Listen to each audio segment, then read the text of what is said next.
Welcome to another episode of Systematic Geekology. This is a space where we seek to create and cultivate healthy conversations between those things we geek out on and the philosophical and theological questions that often arise out of our fandoms. Like, what does it mean to be human? What makes a hero? What makes a villain? How do the stories and narratives we geek out on shape how we live in the world? We are your priest to the geeks.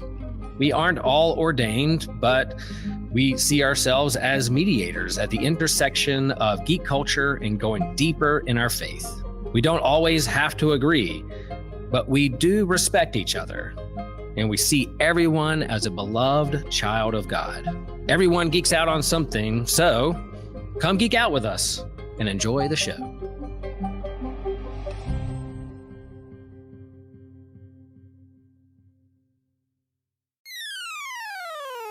You're listening to an Anazal Ministries podcast.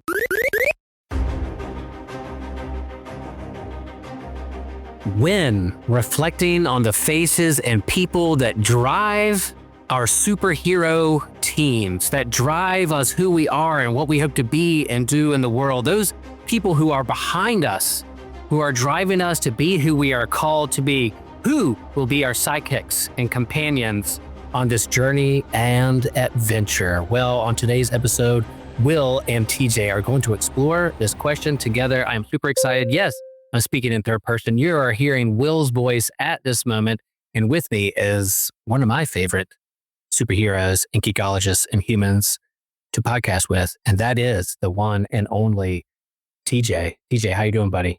Great. Yeah, there it is. There's that enthusiasm and energy that TJ brings to this kind of episode.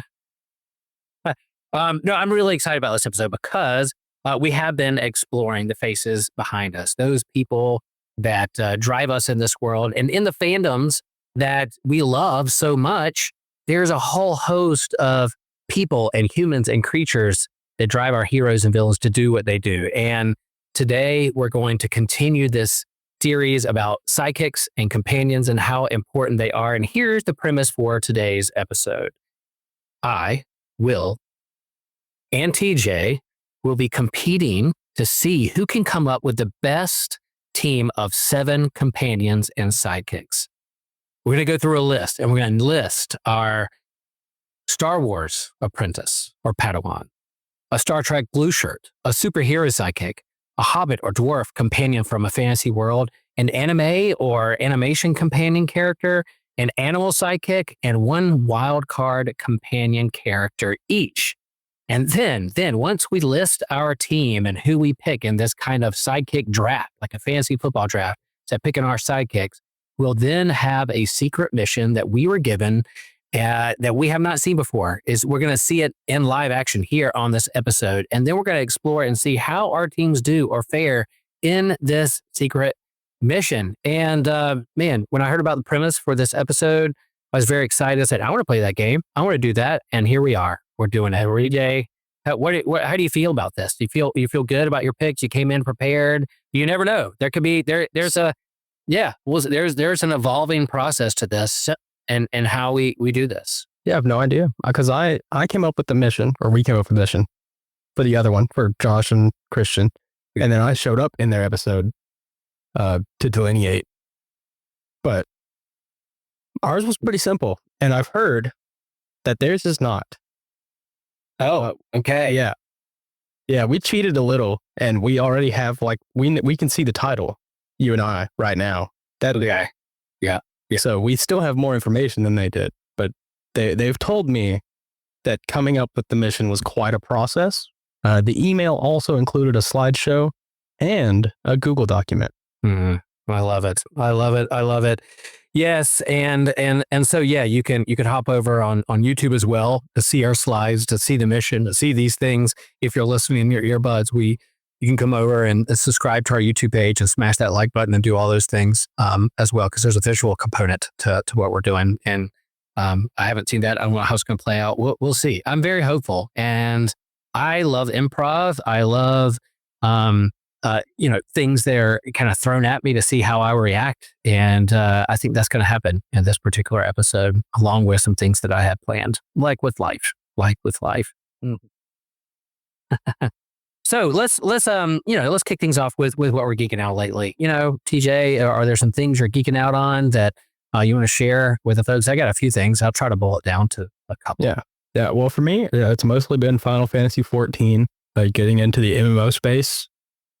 It's not my speed, but it's a lot of fun. It's still got like the Final Fantasy charm to it. So I'm having a lot of fun with that. Nice.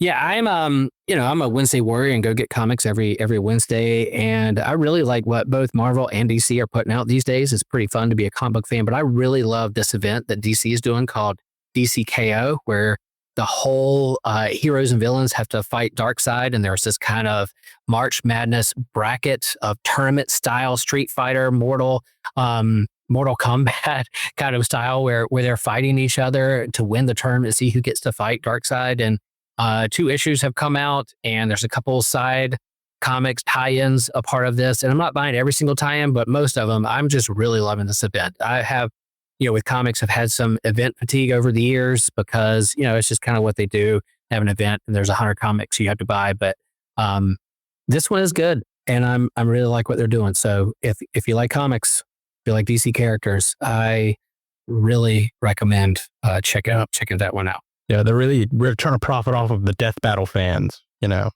Exactly. They're exactly. I'm going to get into it. Yeah, it's good. I'll let you borrow mine. Cool. Well, hey, y'all, rate and review our show wherever you get your podcast. It really helps us get noticeable in the algorithms that are out there. We want to thank one of our financial supporters. I want to thank James Barrett. Thanks, buddy. You've helped me a lot with stuff here at church, and you are also a supporter of Geekology, the Geekology that happens here at Systematic Geekology. So thanks, James. Thanks for what you do. Hey, listeners, you can get your own shout out by becoming an official member of Systematic Geekology on our website, where you can find all of the exclusive content, cool merch, and other ways to get plugged into the community. Look in the show notes and find that link to Fourth Wall. Click on it. It'll take you right to where all the lists are and the merch. And yeah, we would love for you to be a part of those things. So in today's episode, here we go. This is called Will and TJ's Sidekicks Adventure. And we're going to pick some sidekicks in it and companions. We're going to see how they match up. But first, as we get ready for this, I've shared before, I really love team books, comics, Avengers, Justice League, X-Men. I love it when a bunch of Jedi get together and they go out on an adventure, not just 2 of them, but a bunch of them together. So what is it that draws us into team stories or mashups? And why would we want to even build our own team in the first place? TJ, what draws you to these team books? It's just, for most people, I think it's just more entertaining to have multiple character dynamics and interactions within the story. And, it's not like reading Hellboy, where it's just about Hellboy, and he does have his own inner monologue and collisions with himself, and he does have a team sometimes, but I'm not talking about Hellboy. It's just fun to see a team work together. I think as people, we can pretty much all agree on that.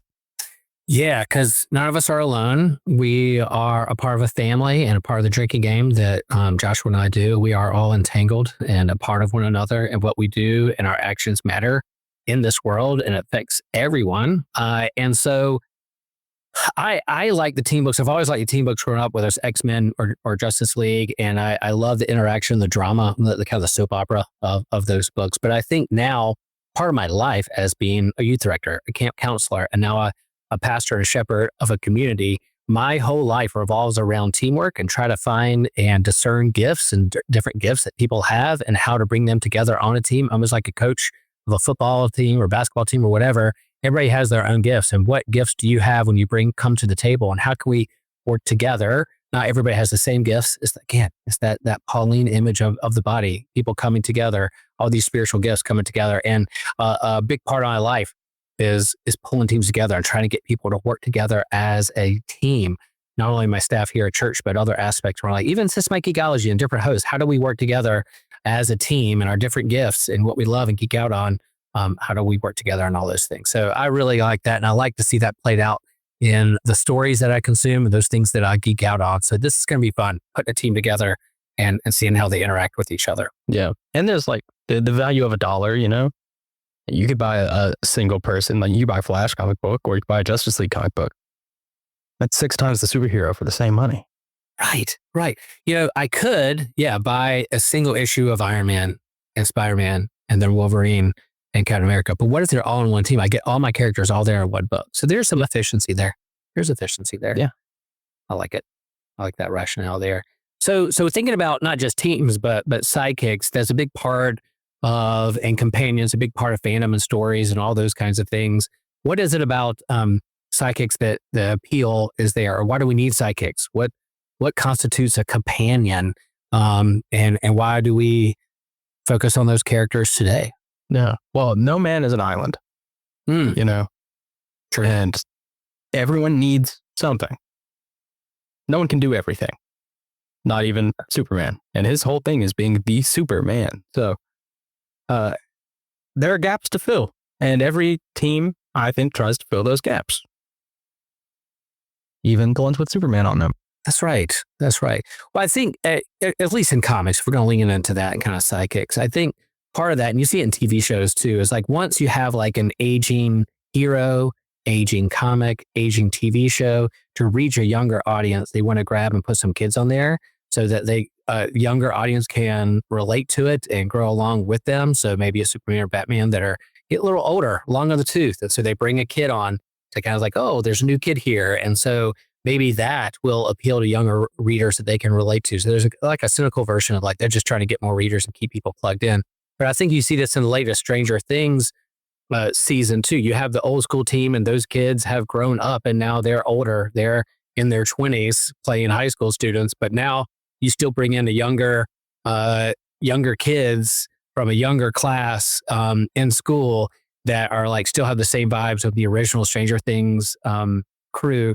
And it's fun. Like, oh, there you go. That's what I remember that to be. So kind of sidekicks. And then also in life, hopefully, if you're a leader, you have gifts, you're passing that on to the next generation. You're discipling others. You're passing on what you have learned in your wisdom to the next generation that they can learn from you. So that mentorship is a big part of a sidekick, not just a cute sidekick who's going to be the bantering and tell jokes. So that's part of it. But you have a friend, you have a helper, but also hopefully you're mentoring and passing on the wisdom of what you have learned and how you do life and faith and use your gifts, and you're passed on to the next generation. So I think that's important too. Yeah, the legacy aspect is definitely a big part of it. Most sidekicks, that's what's going on. It's like, hey, I need to raise the next one, you know?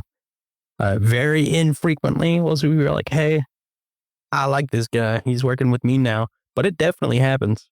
Yeah. Cool. So this is fun. Like, I like the main heroes, but it's fun. We could get a good sidekick and can relate to them and see how they grow and progress as well. And so let's explore that together, Christian. TJ, we saw Christian and Joshua do this together, an example for us, and now is our turn to do this. So let's do our sidekick teams. Let's build them. Let's build our team. Let's get our team together. So first up, we're going to choose one. And here we are. My Star Wars Padawan or apprentice is going to be Gungi. Is that how you say it? Gungi? Yeah. Gungi. Right. Yeah. Gungi. When I immediately thought of like a Padawan, there's a lot to choose from out there in Clone Wars and Star Wars land, but I'm going to pick Gungi, who is a Wookiee. We have a young kind of teenage Wookiee. I don't know what his age is. I think they get old. Like Chewbacca was really old. They have long lives.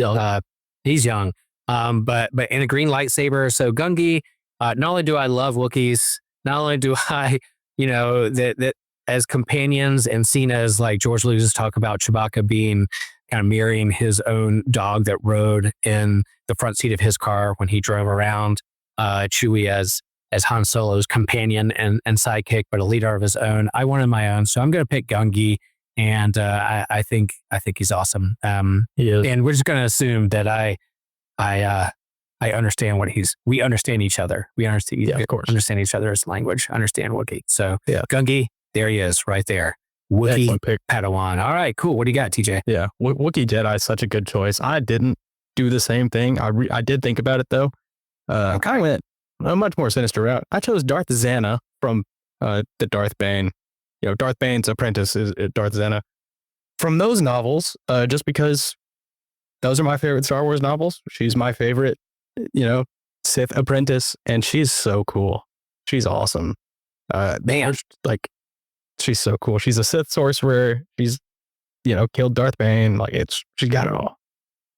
I'm not familiar with this because I'm not familiar with those books. I love Star Wars, but I have not gone really deep into all the novels and all the side stories and stuff. So this is a character. You said this is Darth Xana? Yeah. Man, cool. And I see with the picture here, she's got lightsaber similar to Darth Maul. She's got the red and black kind of goth makeup. Yeah, he leaned into that really heavy, Drew Capricorn. But yeah, she's not, like we don't normally see like the Sith sorcerer angle, not in like the canon stuff, at least. So she's super cool. She's always been one of my favorites. That's my pick. She's the one. Right. Man, I love it. Nice pick. Nice pick. All right. Next up, our Star Trek blue shirt, which is a science or medical officer. Yeah. And if you want me to go ahead and go with this, and what I'm going to do is I'm picking Spock, a blue shirt, but not just any kind of Spock. This is J.J. Abrams' version of Spock, and we have what is Zachary Quintos version. There he is. Not the older, wiser Spock in the Star Trek universe. He's young, has a lot to learn.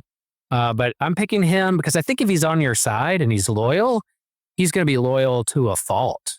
I don't want to get on his bad side. I'm assuming that he likes me and that we get along. Right. And I'm not challenging his position. He's not critiquing me in Starfleet Academy. But yeah, that's who I'm picking here. I know the J.J. Abrams version of Star Trek is very controversial to our original Star Trek fans, but I like J.J. Abrams. I like his style. I like how he directs and what he does in the mystery boxes. So yeah, you can come at me in the chat. I don't care, but I like those reboots. So here we are, Spock. Yeah, I feel the exact same way, and I also picked Zachary Quinto Spock. I did. That's so funny. All right, I like Star Trek Beyond. Yeah. Okay. And there's not a right answer for these, obviously, but there kind of is, and Spock is the right answer. Yeah. So yeah. So how do they work if we have them different versions, different alternate universes? No, you can just have the same Spock. Okay, it's fine. I like it. I think right. We're making up the rules as we go. Love it. All right. Superhero sidekick. Here we go. I'm going to choose Lockheed. That's right. Kitty Pryde's sidekick, pet dragon that she discovered over there in X-Men, Uncanny X-Men 166, as they are exploring outer space. They stumbled upon this little dragon who's about the size of a cat, maybe a little bit bigger than a cat. I love Lockheed so much as a pet dragon, super zesty, super spicy, super, not going to put up with any BS. And I love Kitty Pryde. And so her sidekick is going to be my sidekick, a pet dragon who can fit on my shoulder and walk with me in the adventure. Yeah, Lockheed's awesome. Cool. Lockheed's awesome. What is there more to say? He's a little dragon. He's a little dragon. All right, what'd you get?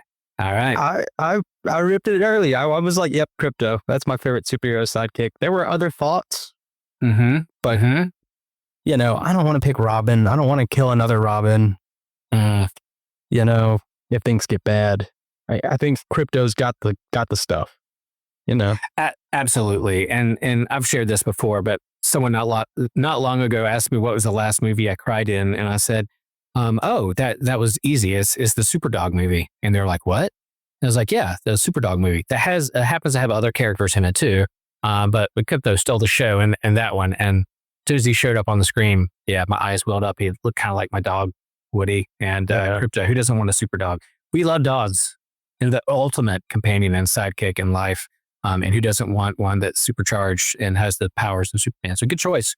We'll see if that comes back up again. We talk about other kind of. Yeah, this is probably the only time we'll talk about Crypto.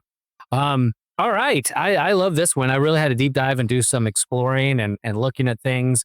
A dwarf or hobbit companion from any kind of fantasy world, but it could be Lord of the Rings. I'm gonna say Bomber. That's mine. That's right. The Hobbit from Thorin's company in The Hobbit, and he is the plumpest of the dwarves, but sneaky strong.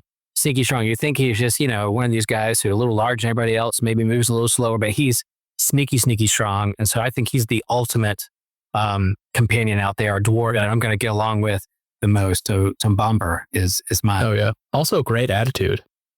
I think so too. Great attitude on this guy. Yep. Good for team morale. Yep. That's what I'm thinking. Yeah. So the question, I do feel like it was a little weighed just because it was phrased Hobbit or dwarf. Like, obviously, I'm not going outside of Lord of the Rings for that.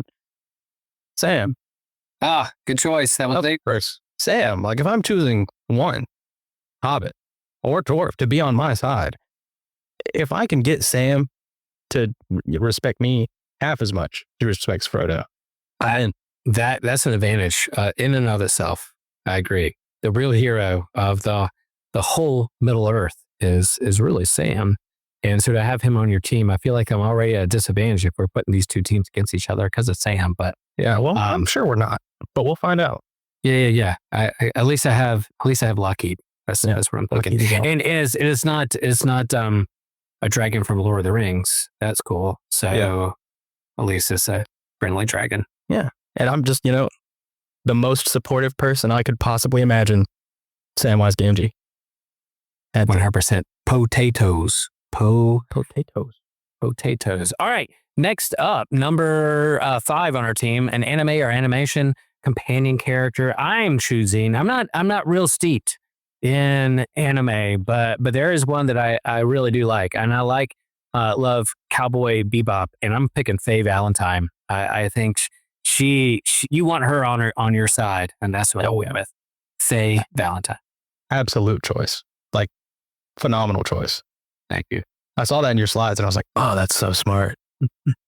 I wish I could do that. There you go. All right, who are you picking? You're more steeped in anime and animation. Oh, ooh. A little bit. So it's pretty recent. This is Beru from Solo Leveling. It's a whole thing. He is just like a super, super powerful ant. What? So the size of an ant? No. Okay. No, absolutely not. So basically the way it works in Solo Leveling, your main character, Sung Jin-woo, is ultra powerful, super powerful. And he kind of grows over time. He levels, unlike everyone else in the world.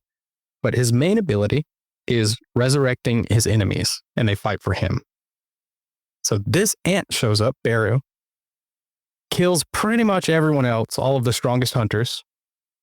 And Sung Jin-woo handles the situation and then revives him to fight on his side. Dang. So that's who I'm going with. Now is this Solo Leveling? Is this a video game? Is it a cartoon? Is it animation? Is it anime? Yeah. Is it a manga first and then? Yes. Okay. Well, it was a webcomic. Webcomic turned to anime. Yeah. Golly. Yeah, it is. Pretty cool. It's really good. It's not like Christian would say it's bad because there's not much depth there, but it's awesome. There you go. Which is what sometimes you just need a series that's awesome. Sometimes you need a little awesome. But he also fiercely loyal, super smart, super strong, super fast. Great. Yeah, I think I'm hearing a theme. Like when we talk about sidekicks and companions, you want someone that's loyal. Do you know, want someone that's going to like turn the back? I think when you picked a Sith though, so that's dangerous because they're always looking to kill their hunters. That's a little. I thought about that afterwards, and I was like, "That's the way I was." I think that's your weak link there. But you have Sam, so I think Sam would defend you against that. But you're not going to critique these yet. We'll get to that in a minute. But when we're talking about sidekicks, you really need loyalty. And when thinking about loyalty, all right, here we go. My animal sidekick is Crypto. What do you know? Somebody, I can't believe he showed back up. That 1 ear down, 1 ear up. We got James Gunn's version of Crypto that literally looks like my dog Woody in the face. And so I cried when I saw it in the trailer and cried when I saw it in the movie theater. And I love that dog so much. I like his version of Crypto, this dog that doesn't even know his own power and a little unhinged, but is loyal and loves Supergirl so much. I can't wait to see them in the next adventure. I have Crypto as my animal sidekick.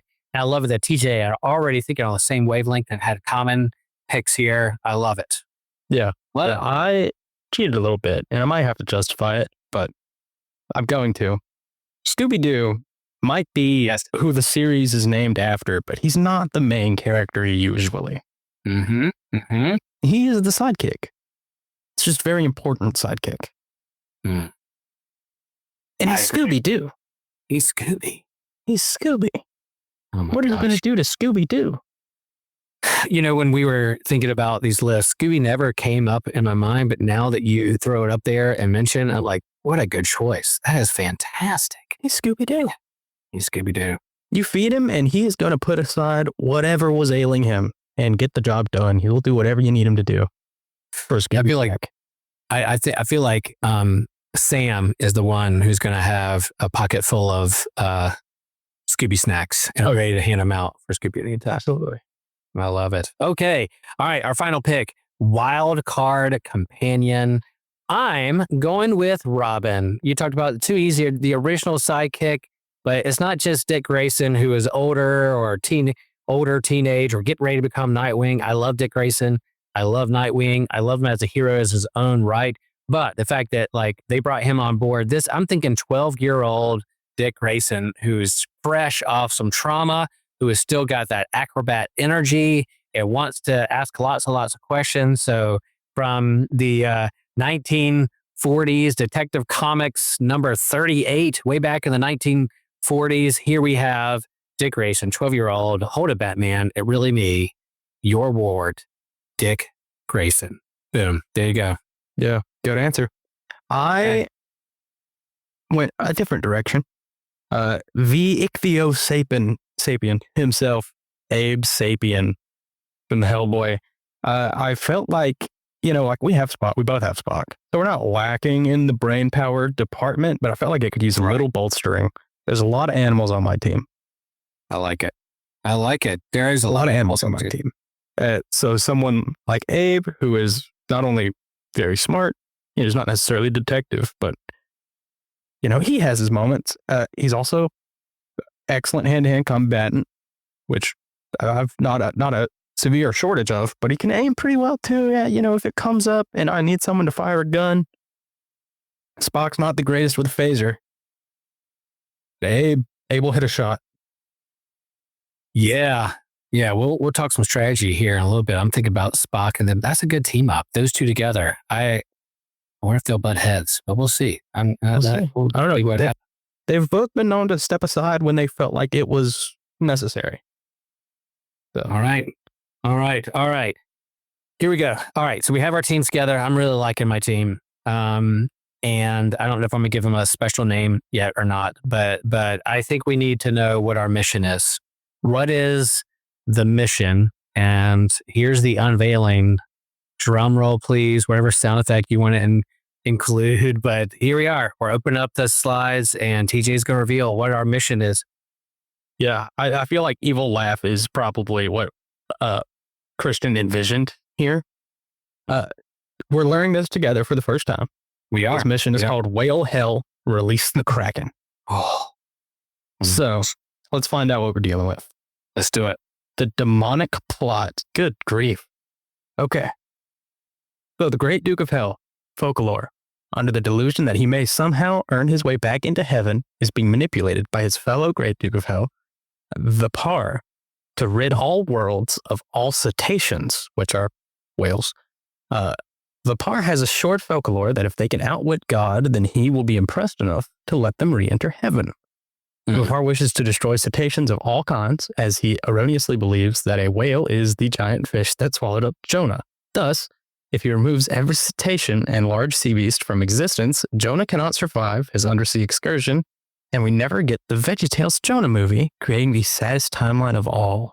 Wow, that's true. So, man, to achieve this goal, Folklore and Vipar have recruited the most ruthless cetacean killers and hunters across the Omniverse to be their personal whalers. They have recruited Captain Ahab, Black Mantisaurus from DC's Jurassic League, because he punched a dolphin once. The Brood, for their enslavement of the Acanti. Trioculus, for his harvesting and whaling of the whalodons off Mon Calamari. Leela, because of the Futurama episode where she took Captain Ahab's place. Maxie of Team Magma, because Kyogre is a whale. And Dr. Doofenshmirtz for the whale who stole his girlfriend from him. That's their team of whalers. So, the whalers forged an Awaenator that teleported all large sea life to the realm of darkness from Kingdom Hearts, including Monstro, Moby Dick, Shamu, Flipper, the Kraken, and more. Unknown to Folklore, Vapar has lied to him so that Vapar could get rid of the greatest threat to his rule of the oceans, Godzilla, the greatest gorilla whale of all time, as he too has been captured. Yeah, that's always how I've thought of him. To fight this threat, Captain Nemo was charged by the angel who had authority over all water from Revelation 16:5 to save the cetaceans with a Nautilus, supernaturally empowered, to travel through time, space, and sea. And he attempted to free them from the rail of darkness. Nemo lingered too long, and his memory and heart are slowly being lost. The Nautilus had the ability to teleport in the League of Extraordinary Gentlemen, but the systems were damaged in a surprise raid by the whalers, and the greatest sidekicks we picked were summoned there instead. So, tasked to freeing the cetaceans, will we choose to help Nemo restore himself, or we go to the demons and their whalers to persuade I wish that would move.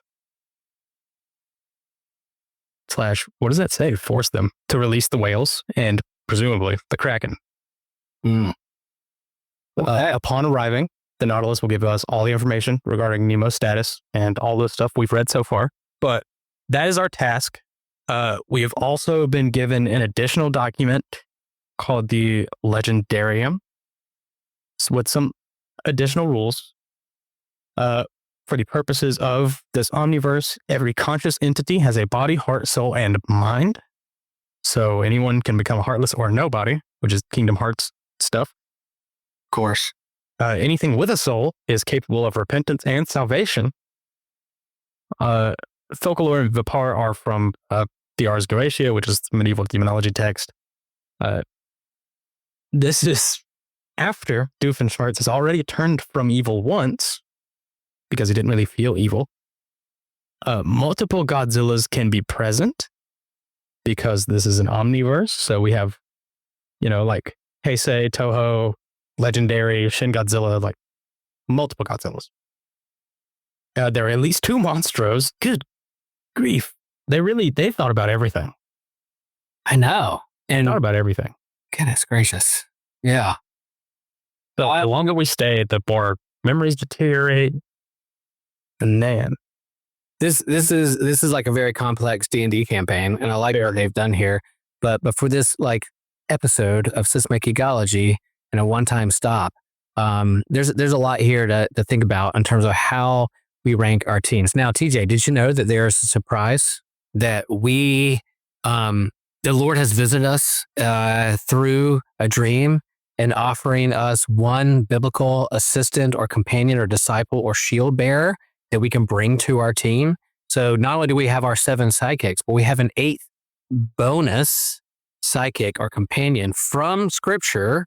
No angels, no demons. It's not like we can pick Gabriel or Michael.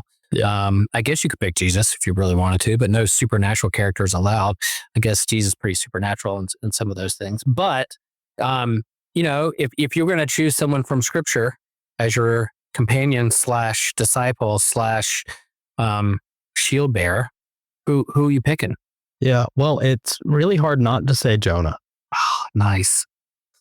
Really hard not to say Jonah. I know now that you know the mission, that's not a bad pick. Yeah, they call them out by name, but they think that makes it a weakness. I want someone on my team who can get swallowed by a whale or Godzilla or whatever and be calm about it. I like it. That is a fantastic pick. I thought about this beforehand because I was reading over the outline, and I really like one of my favorite kind of unsung heroes of Scripture that does get talked about a lot. I need to do a deep dive and find out what his deal is and backstory. is this guy called Barsabbas. Now, in Acts chapter 1, when the disciples are trying to figure out who's going to replace Judas, since he's off the table, we got to have 12 tribes of Israel. Jesus picked 12. We got to add another one. They had two disciples. They came down to two disciples, Matthias and Barsabbas. Joseph called Barsabbas. And they cast lots. They basically rolled dice. They basically gambled to see who would be chosen as the replacement for Judas. And Barsabbas lost. So Matthias won. We don't hear about Barsabbas the rest of Scripture. I don't think. You could correct me out there. You think, but I think he is a patron saint of those who come in second place, patron saint of losers. He's still a disciple. He's 13. He's a 13th disciple, whatever if you want to call it Paul. I guess 13th disciple. But this guy is on my team. He understands what it means to be disappointed. He understands what it means to not get chosen by casting lots. So I think he's going to be loyal. He's going to be hanging out with me and being like, I want to be a part of this team. I want to be a part of the team. That's who I'm picking. Yeah, it's a good pick. All right. Thanks. Cool. All right. How are we grading our team here? How do you think the other person scores? Like, we're thinking about mission status, about how we do on our mission, our teamwork, our sustainability, strength. Would the team have fun? Would we be infighting? How do you think we're doing here? How would you rate my team, and then I'll rank yours between 1 and 10. Which side of the objective are you guys going to do? Are you going to persuade the demons and their whalers to release the whales, or are you going to help Nemo restore himself? I think I'm so the mission. So explain those again. So there's two choices here we're going to lean into. One is to help Nemo convince Nemo to switch teams here, or are we? So Nemo was charged by the angel who had authority over water to save the cetaceans with a supernatural nautilus. Right. So he is a good guy, but he's lost his way in the realm of darkness and is losing himself. So do you want to go help restore Nemo and, help him pursue his original charge, which is freeing the cetaceans? Or are you just going to go straight to the demons and their whalers to force them to release the whales? I feel like I want to be charitable here and ask you which one you want to do. Can we do the same thing? Or are we going to split up and do two different ones? Well, I don't think we can work together and make a super team. I would leave that on the table, though, just in case. Yeah. And this is whale we're talking about. You can have Spock. Yeah, I think I'm going after the demons. I think I'm going after that. I mean, Nemo, I think going and persuading him, I just kind of want some action with this team. I want to see them go after the demons and kind of protect the whale. So I think with my team, with Gungi and Spock and Lockheed, because one of the brood is the whalers, and Lockheed was first appearance was against the brood. When the X-Men were battling the brood, that is literally where Kitty found him, killing brood. So I think he has an advantage when it comes down to that. He's a natural, and I think Faye Valentine is kind of this bounty hunter team. Doesn't want some action. They don't want to like sit back and talk about things. She wants some action. So, and I think Crypto is not going to put up with any garbage either. Going to go after these whales. So that's what I'm going for. The hard part is going to be convincing Faye that she's going to get paid. Right. But you can convince her of that. Yeah. You can convince her she's going to get paid. Spock can probably, show her something fancy. No, yeah, you can have this after the mission. You'll requisition another one. It's no big deal. Yeah. So rank me. What do you think I'm doing here? If I'm going after these demonic whalers, which is, can we just say whalers are demonic in and of themselves? Then when you have demonic whalers, it's like a double negative in a sense that it's double evil. We also have to worry about the demons. I think is why. But yeah, the whalers, which, I mean, I don't think Captain Ahab was necessarily a villainous character. We're not doing a deep dive on Moby Dick, but yeah, he's not a good guy. That's not the point of the book, but I don't think he's a villain. Yeah, is Moby Dick but is that whale like a Smog, kind of like dragon to go after because it's doing bad things? Is he like the hero, or is he just obsessed with this one whale? Yeah. Let's think, because okay, power-wise, I don't think Dr. Doofenshmirtz, Black Mantisaurus, Ahab, the Brood, whatever, Leela. You know, you guys, your team, Robin, Crypto, Faye Valentine, Gungi, Spock, Bomber. I'm not worried about the Whalers as much as I'm worried about the Goetic demons. Right. The Goetia doesn't expound much on their powers, at least not in depth, so we can't really scale them. But I don't know. I think you have a lot of potential. A lot of potential there for just being able to straight up handle the Whalers. Nice. Thank you. I appreciate that. I do. On a number scale, I really am not sure. Mm. Yeah, I don't think it would be the easiest thing in the world because, going Crypto is there. You have Crypto. Crypto might be your strongest person. Yeah. Yeah.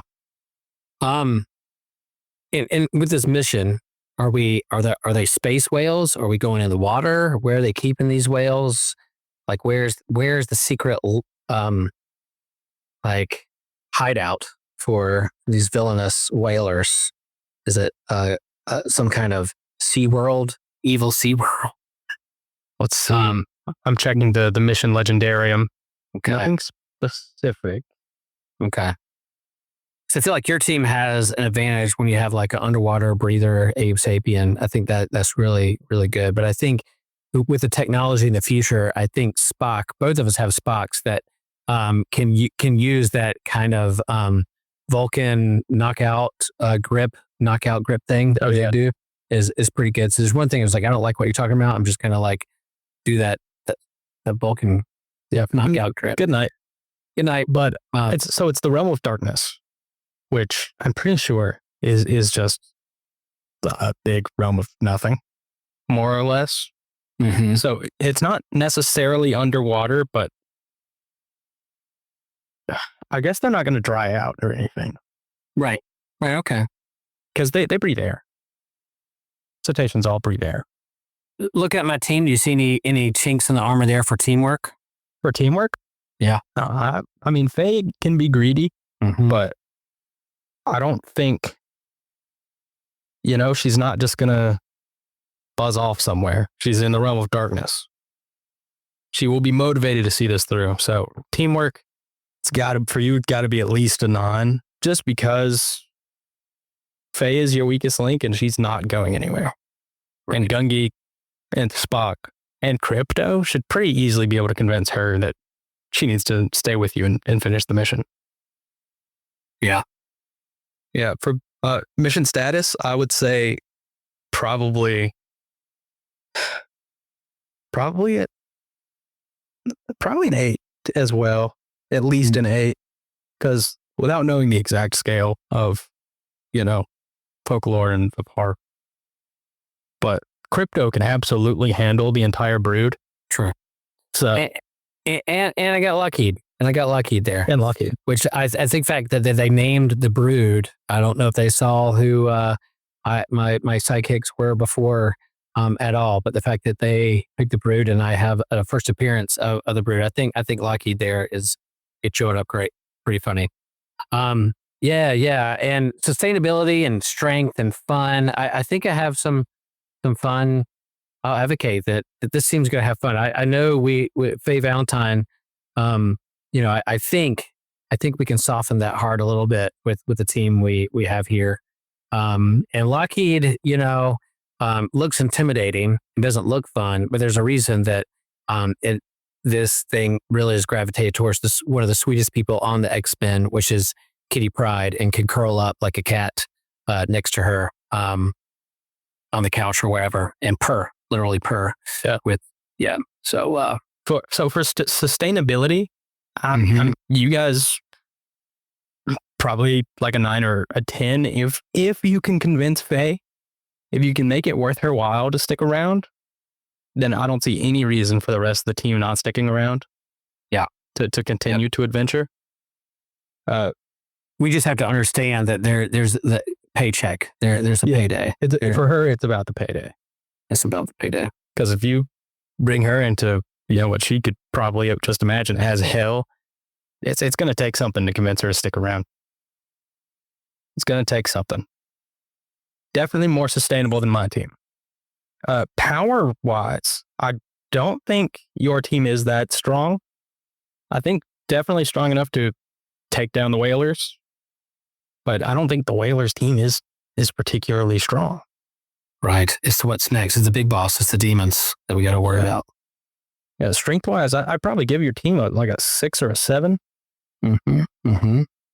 I don't know if you watched it, but Christian had Mothra. Christian picked Mothra as a sidekick. Yeah, it's pretty amazing. Yeah, I'm looking at my team, and most of them are shorter than me. Yeah. They're all small. I know, that's right.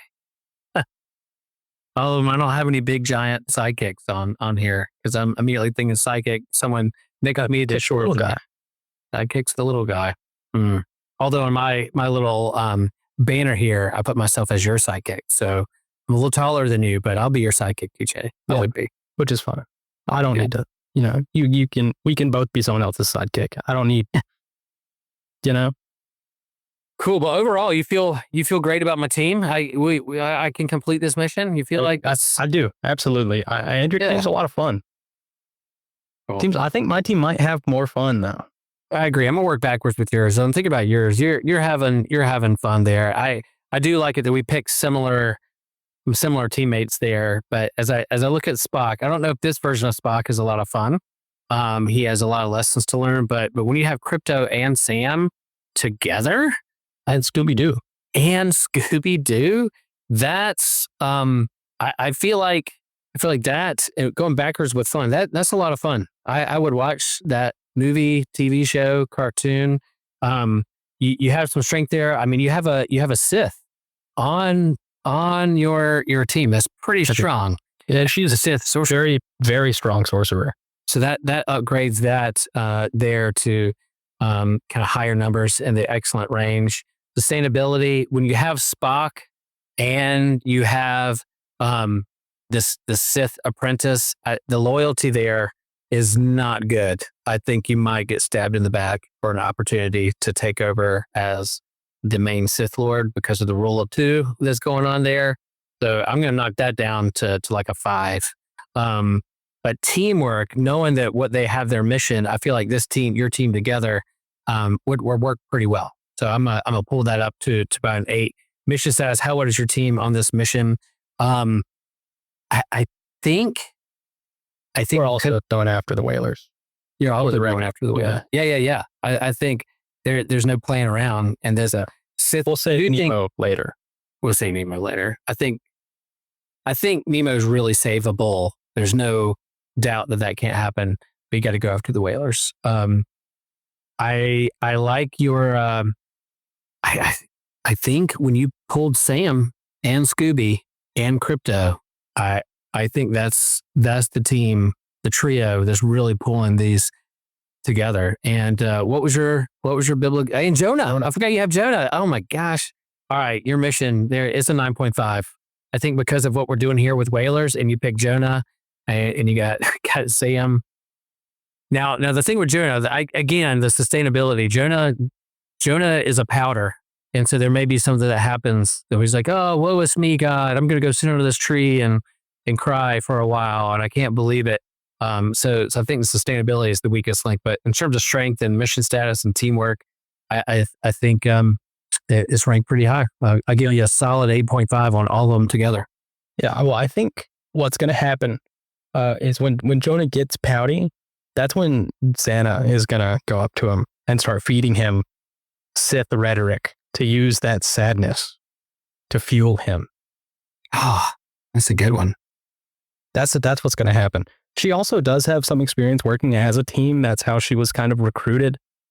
She worked as a team with Darth Bane. They had like a very close apprenticeship. They worked actually together a lot. It's not one of the like in the shadows apprenticeships. They were actually together doing things all the time and, fighting as a team. So she works better in a team than most Sith.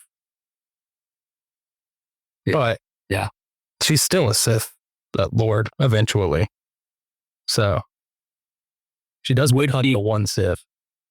Would she ever show up in like a live action or like movie, you think? No? No, not unless we go back to the Old Republic and do that. They only canonized Darth Bane in Clone Wars season 6.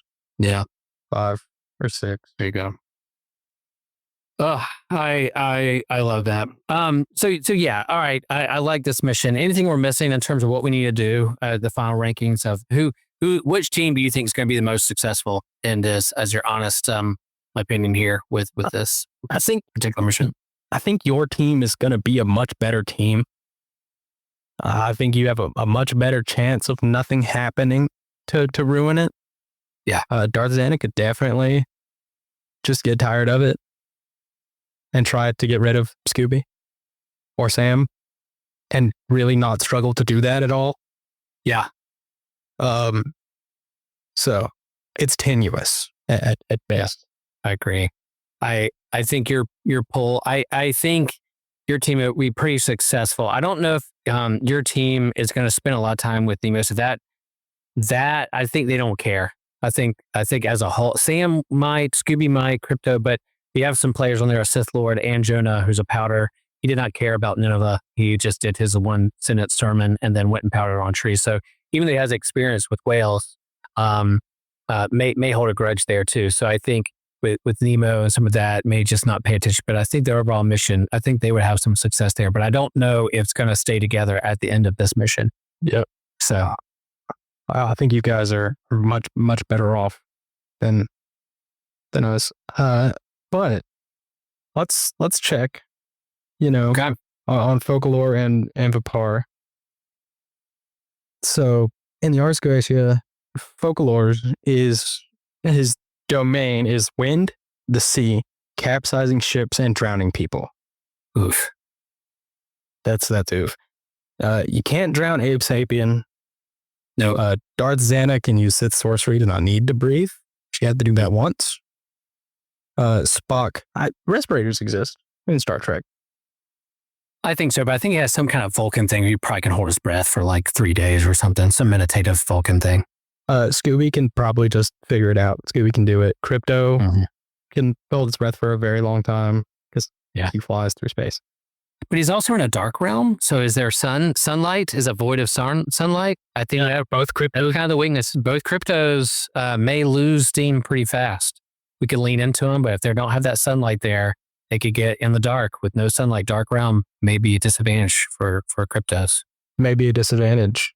Vipar, their domain is like the sea and stuff. So I looked it up a second ago, and then instead of opening a new tab, I just passed it. Storms, sickness, healing, and deception. So it could get tricky. It could. I think with Gungi is learning the ways of the Force, the Jedi mind tricks, and being able to see light and dark when it comes to the dark side, light side of the Force, I think is an advantage for you. I think you have Sam but part of him not seeing the good in Gollum and being really frustrated and short-tempered with Gollum, but then Frodo being like, can't you have any compassion? This is one person who felt susceptible to the ring's power. Maybe a loss of patience there, but in the end, he's the one who's carrying the one who is carrying the ring. So I think that's the real pull there. Bomber is sneaky strong, but I think kind of looking for just when's the next meal, when's the next rest point. Let's hang together. We want to be jolly. We want to sing a song. So I think that's what he's going there. But I think your team's going to pull through. I think mine's going to have more fun and be sustainable after this mission going forward. So I feel better to get this nice mission, nice teams. I like it. I agree. I think you just have the better team. That would be a team. My team is kind of like Marvel's Runaways. Yeah, good. They're fine, but there you go. Could have been better. Oh, that was fun. Friends, as you're listening to this, whether it's on YouTube, watch it on YouTube, listen on YouTube, or listen to your podcast, or follow us on social media, let us know what you think about our teams, who won, who lost, who has a better team, what would you pull? TJ, as we're kind of wrapping this up here, What do you, all right, here we go. Points. Bonus points. Here we go. Bonus points. So, you gave me an 8.5. Yep. Your average would have probably been an 8.5. Gotcha. I'm fine with that. I'll give you a 9 just because I think you'll do it better. You'll get an extra point if we attempted to explain to folklore that works cannot save him. Okay. If we convinced, so I don't think we got any extra points. No, not with that one. I think with Godzilla, I think I don't think we discussed any of these things. If your team helped Nemo restore, we both ignored Nemo. Yeah, we can get him later. That's right. We didn't get any extra points. We didn't. It's a shame. It's a shame. So Will Rose, the champion of sidekicks. Thanks, man. Appreciate it. I do feel like that was kind of my MO in school too. Like I would just do the tests and not worry about the bonus points. Mm-hmm. Yeah, I agree. Yeah, that's fun, man. Fun. All right. So before we get to the wrap up into those kind of things, are there any honorable mentions that we didn't include on our teams that maybe one you were thinking about that you wanted to bring on that a sidekick out there?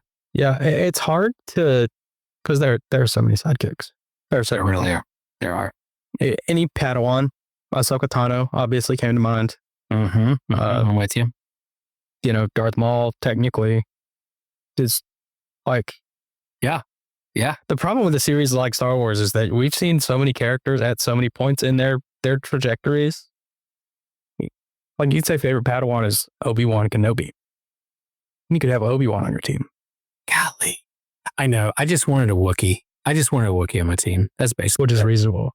Yeah.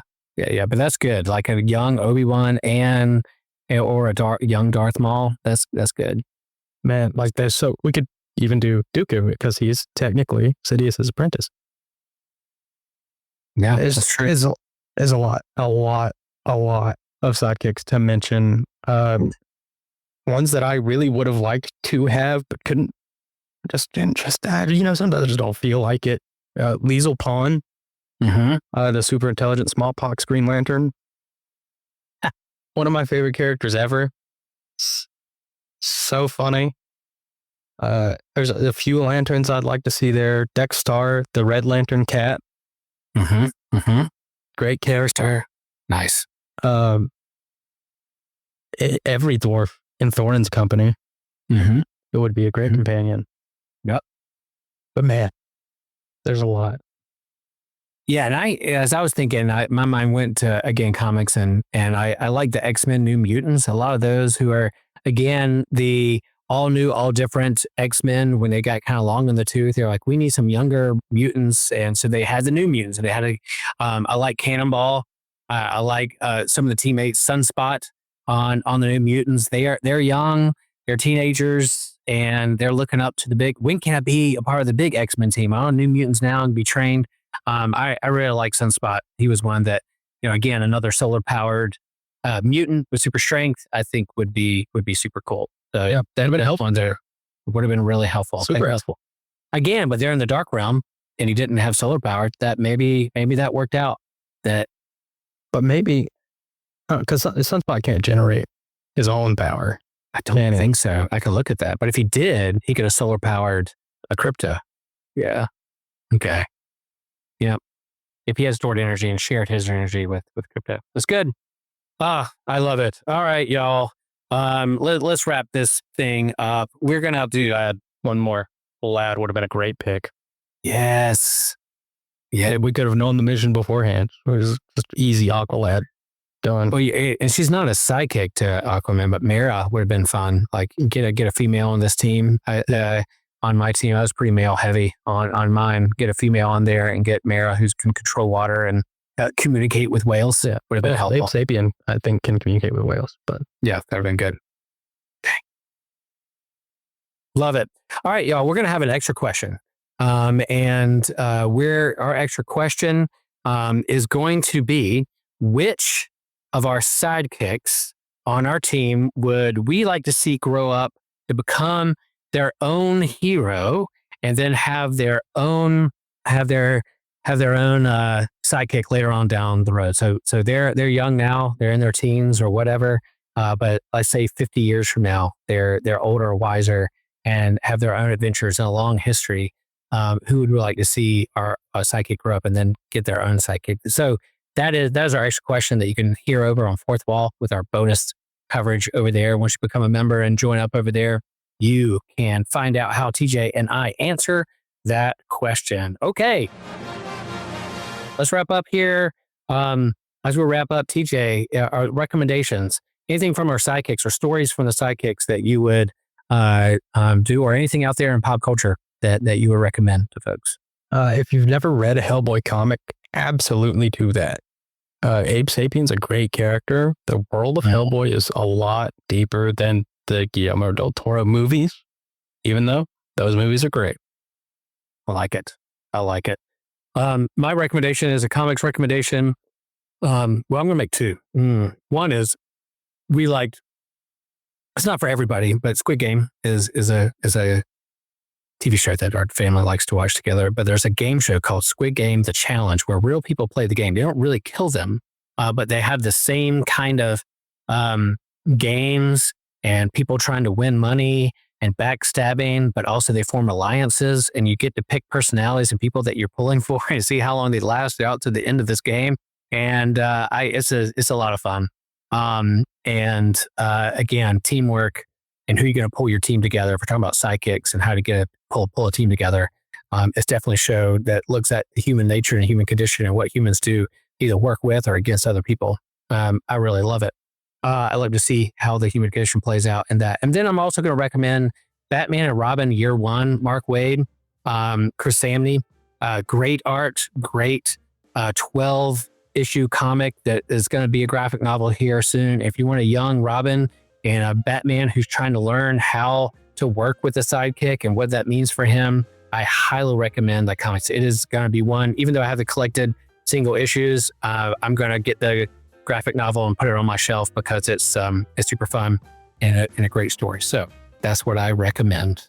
Okay. TJ, did you know that there's people out there who haven't subscribed or supported the show yet, but they have that opportunity? Really? Yeah.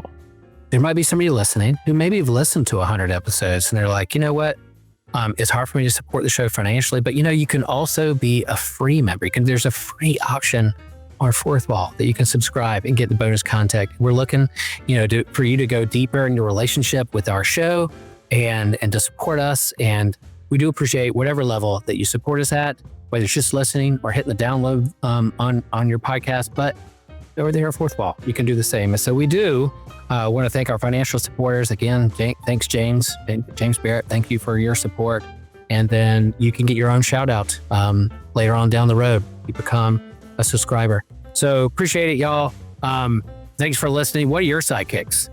Who are the faces behind you? Who are the people that drive you to do what you do in the world? Could be family, could be friends, could be a frenemy. I don't know. But there are definitely people that we're journeying with through this life together. And I'm very thankful of you. I'm thankful of the Systematic Geekology crew. We are all a chosen people and a geekdom of priests. But yet, in the midst of all that, whether we disagree or not, whether we're different sides of the coin when it comes to how we see and view the world, or how we battle whalers or help turn Nemo back to good, the geek in me honors the geek in you.